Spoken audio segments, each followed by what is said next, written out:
Hello everyone, welcome back to my channel. So it's been a while since I posted, but not too long. Uh,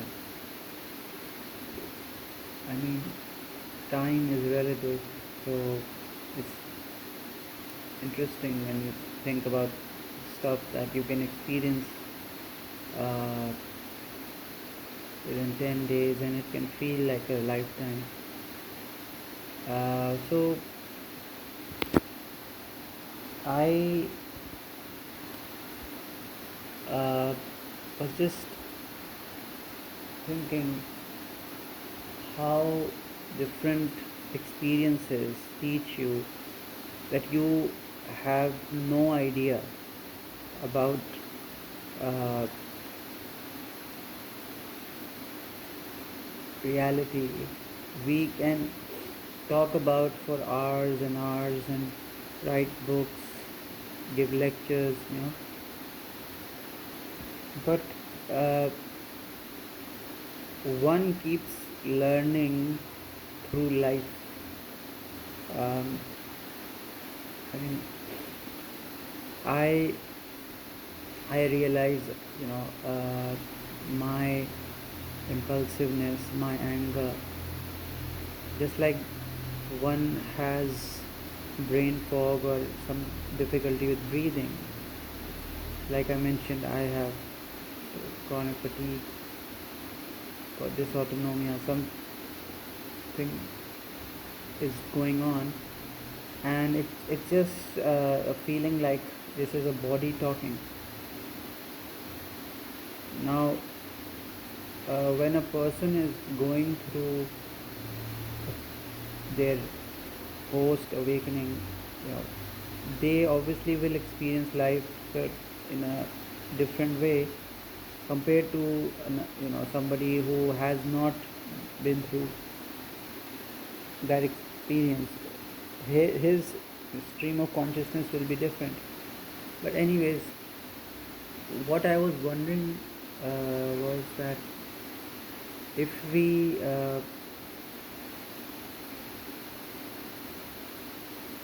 ever got a chance to meet God, I mean, we never really think about what God's personality would be like. I mean, we know that there is nothing but God. Like we mentioned that isness is stillness. But I wonder that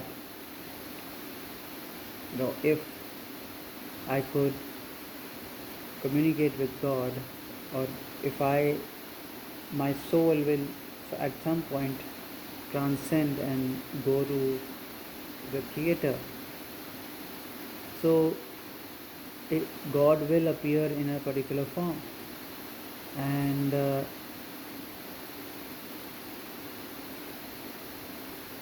I just wonder, how that conversation would be, you know.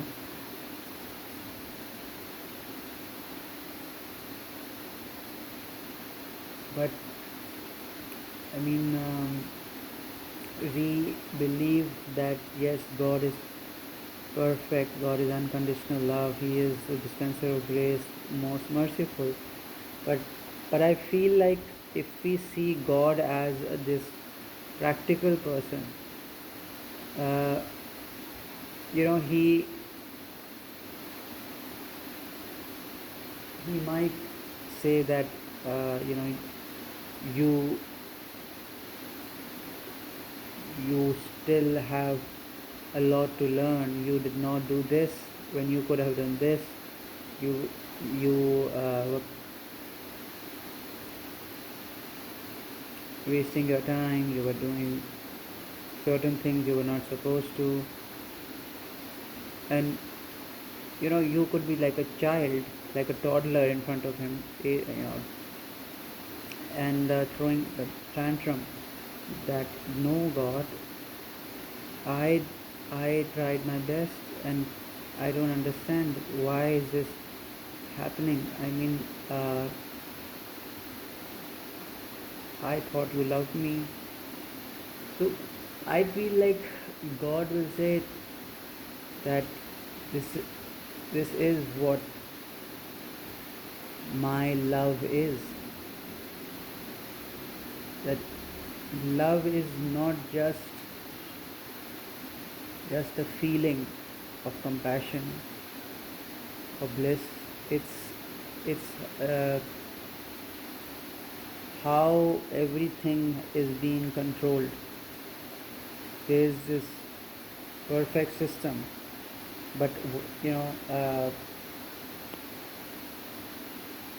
just like an artist rebels against religion or societal norms, and he he has his own way of thinking, and he can say certain things that are not aligned with the masses, can offend people, but he will say no, I what I'm doing is right, which is fine. uh, but but when you see a soul can do certain things that may not be like according to the system that has been created, because the system is neutral, and everything is happening in a blink of an eye. you know we can't see the angels, uh, we can't see the demons, but they are there right in front of us. Everything is happening in the spiritual realm. I mean, it's very easy to just sit and accept things as they are from a non-dualistic perspective. But uh, the real struggle is when you have to push yourself to do something, you know. I mean, just like when a person is exhausted and he has to exercise or, focus on his daily routine. The same way, basically, it's the ego that gets really frustrated because it's so used to its comfort zone, or you know what it likes to do, and it has to do, like, it has to change itself by being humble or being kind or being generous. And there's a there's a film called Jacob's Ladder. uh, i I watched it a few years ago and was really fascinated by the idea. It was based on the Tibetan Book of Dead. So basically, they talk about this man who is in a coma. He's almost dead. Basically, his soul is in transition, but he is stuck at a station. It's like a purgatory, somewhere between the earth and the heaven. He's stuck at a plane, and now they are showing everything as if he's experiencing life in the present. Uh, but basically, what's happening is that he is revisiting the past, and he is realizing the mistakes he has made, or whatever trauma he went through. Because although his body has died, his soul is still stuck in the world. It has not transcended, you know. So that is a very interesting thing, how uh, we we have to go through the suffering no matter what. So yeah, I mean, this is something very interesting, and I thought I should share this with you guys. Few days ago, it was hard for me to speak properly, and the creativity was really low. But just remember that accept your mistakes, don't take life too seriously, and everything will be alright. Just don't think that the world will decide who you are. You should know who you are as a person and as the truth. Take care.